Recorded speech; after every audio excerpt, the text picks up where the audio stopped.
Dans la série Ram Narayan Ram, nous explorons en profondeur divers aspects et sujets de la vie, qu'il s'agisse de religion, d'irréligion, de péché ou de vertu.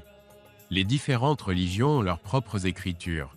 Pour les Sanatanis, il y a la Bhagavad Gita et le Ramayana, pour les musulmans, le Coran Sharif, et pour les chrétiens, la Bible. Cela crée une confusion parmi les gens. Quelle est la vérité ultime à considérer? Chaque être humain naît humain sur cette terre. Pourtant, les humains ont créé de nombreuses religions, se divisant les uns des autres. Enchaînés par les liens de la religion, chacun se concentre souvent uniquement sur ses besoins égoïstes. Mais comme le dit notre Mahaguru Balak Brahmakariji, la plus grande religion est le ciel, d'où tout dans cet univers est originaire, et la plus grande écriture est Ram Narayan Ram. Chaque page de cette écriture est représentée par les étoiles, les planètes et les constellations dispersées dans le cosmos. Les corps des près de 8 milliards de personnes sur Terre sont composés de la même écriture, Ram Narayan Ram, qui incarne les 5 grands éléments Panchabhuta. Ces éléments nous fournissent de l'énergie et de la sagesse. Cette sagesse nous enseigne le véritable sens de la vie et comment la vivre de manière juste. Lorsque l'univers a vu le jour, les humains ont reçu des corps, une conscience, des pensées, un intellect et du savoir. Lorsque vous recevez le bon savoir, le chemin correct vers le succès se dévoile devant vous. En suivant ce chemin, vous obtiendrez tout ce que vous envisagez. Mais prenez un moment pour réfléchir. Comment tout cela est-il possible?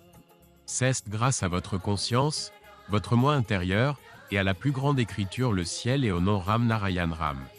Un être humain peut se libérer de tous les obstacles, défis et peurs s'il apprend à se connaître, à se reconnaître et à se connecter à la nature, tout en chantant Ram Narayan Ram. Tout sur Terre, les humains, les animaux, les plantes a un droit égal à toutes les ressources. Dans la vie trépidante d'aujourd'hui, si vous souhaitez accomplir quelque chose, dites-le à votre esprit et à votre intellect. Votre esprit et votre conscience vous guideront pour savoir si cette tâche doit être entreprise ou non. Notre esprit, notre conscience, notre moi intérieur et notre intellect fournissent constamment du savoir.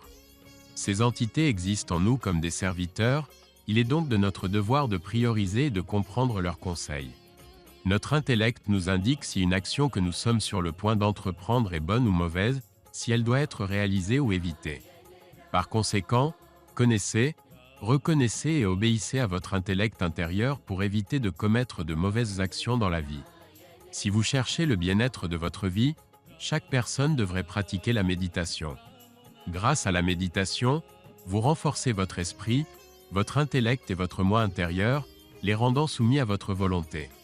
Chaque être humain devrait donc méditer régulièrement. La méditation est une forme d'énergie sonore qui dynamise les 50 000 milliards de cellules de notre corps. Cette énergie nous renforce, soutient la vie et développe nos capacités de réflexion et de compréhension. D'où vient cette énergie sonore? Elle provient de la nature. La nature, le cosmos, le ciel et l'univers, ce sont tout. Ils nous donnent la vie. Lorsque vous vous connectez au nom Ram Narayan Ram, vous vous connectez à l'univers tout entier. Ce mantra racine encapsule l'ensemble du cosmos. En chantant ce mantra continuellement, vous pourrez faire l'expérience de sa puissance immense, qui englobe toute la création. Si vous ne vous êtes pas encore connecté au nom Ram Narayan Ram, commencez dès aujourd'hui. Vous constaterez par vous-même la transformation positive dans votre vie. Votre vie avancera en douceur et prospérera dans un grand bonheur.